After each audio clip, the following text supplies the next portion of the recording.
சட்டமய உறவுகளுக்கு எனது அன்பார்ந்த வணக்கங்கள்.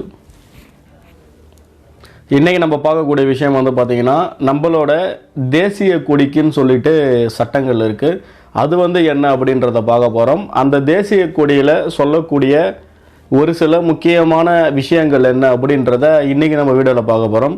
மறக்காமல் இந்த வீடியோவை பாருங்கள். பிடிச்சிருந்தால் லைக் பண்ணுங்கள், ஷேர் பண்ணுங்கள். தொடர்ந்து உங்கள் ஆதரவு கொடுங்க, சப்போர்ட் பண்ணுங்கள்.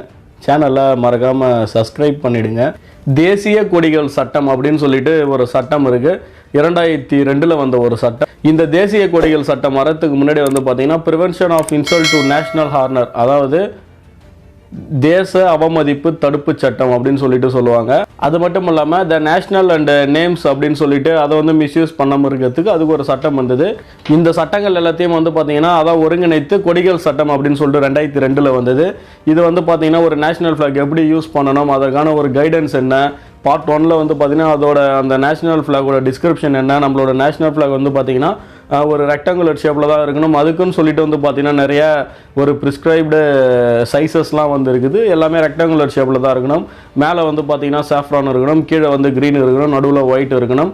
இதோட சைஸஸ்லாம் என்ன, அது மட்டும் இல்லாமல் அந்த நடுவில் இருக்க அசோகா சக்கராவோட அந்த ஒரு ஸ்கை ப்ளூ கலர், இதெல்லாம் வந்து பார்த்திங்கன்னா நிறையா விஷயங்கள் வந்து நம்மளோட நேஷ்னல் ஃப்ளாகை பற்றி இந்த ஃப்ளாக் கொடிகள் சட்டத்தில் வந்து சொல்லியிருக்காங்க. அது மட்டும் இல்லாமல் ஒருத்தவங்க வந்து வாலண்டியராக தெரிஞ்சே வந்து சாஃப்ரான் கலர் வந்து கீழே தெரிகிற மாதிரியும் க்ரீன் கலர் வந்து மேலே தெரிகிற மாதிரி வந்து கொடியை தலைக்கீழே ஏற்றுனாங்க வித் இன்டென்ஷன். தெரியாமல் ஏற்றுறது வந்து மன்னிக்கப்படும்.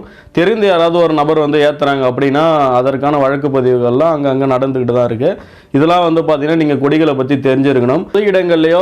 பொது இடங்கள் அல்லது வந்து பார்த்திங்கன்னா மற்ற இடங்களில் தேசிய கொடியை வந்து எரிக்கிறது அல்லது வந்து கசக்கி போடுறது, காலில் போட்டு மிதிக்கிறது, அப்புறம் வந்து கிழிக்கிறது, அப்புறம் வந்து அசிங்கப்படுத்துறது தேசிய கொடியை, இது மாதிரியான செயல்கள் எல்லாமே வந்து பார்த்திங்கன்னா சட்டப்படி குற்றம். அது மட்டும் இல்லாமல் தேசிய கொடியை பற்றி தகாத வார்த்தைகள் சொல்கிறது அல்லது தேசிய கொடியில் வந்து தவறான வார்த்தைகளை எழுதி அதை வந்து மிஸ்யூஸ் பண்ணுறது, அது மாதிரியான விஷயங்கள் எல்லாமே வந்து பார்த்திங்கன்னா சட்டப்படி குற்றம் அப்படின்னு சொல்கிறாங்க. அதாவது இந்த தேசிய கொடியை அவமதிக்கிற மாதிரி எந்த ஒரு விஷயங்கள் செய்தாலும் அது வந்து சட்டப்படி குற்றம் அப்படின்னு சொல்கிறாங்க.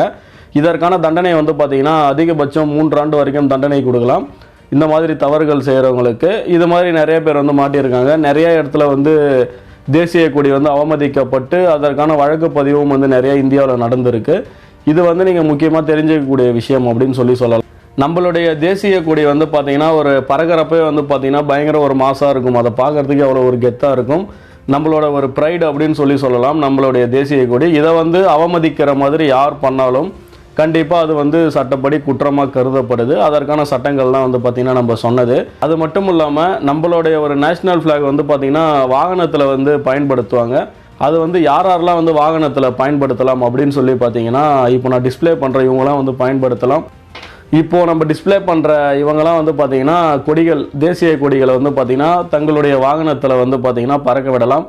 அதாவது பிரசிடெண்ட், அப்புறம் வந்து வைஸ் பிரசிடெண்ட், அப்புறம் வந்து சுப்ரீம் கோர்ட் ஜட்ஜஸ், அப்புறம் வந்து சீஃப் ஜஸ்டிஸ் ஆஃப் இந்தியா, அப்புறம் வந்து chief justice of high court, cabinet ministers, chief ministers, அப்புறம் வந்து ஸ்டேட்டோட கவர்னர்ஸ், அப்புறம் வந்து பார்த்திங்கன்னா யூனியன் டெரிட்டரியோட கவர்னர்ஸ், இந்த மாதிரி இவங்க எல்லாருமே வந்து இப்போ நம்ம டிஸ்பிளே பண்ணுற எல்லாருமே வந்து பார்த்திங்கன்னா கண்டிப்பாக தேசிய கொடியை வந்து தங்களுடைய வாகனத்தில் பறக்க விடலாம்.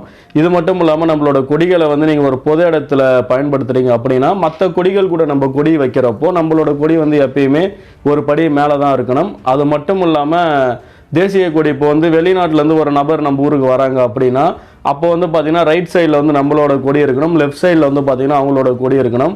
அதாவது வாகனங்களோட சைட் கார்னர்ஸில் தான் வந்து பார்த்திங்கன்னா கொடிகளை வந்து பறக்க விடணும் அப்படின்ற ஒரு விஷயத்தையும் வெளிநாட்டிலேருந்து யாராவது வந்தாங்க அப்படின்னா சொல்கிறது.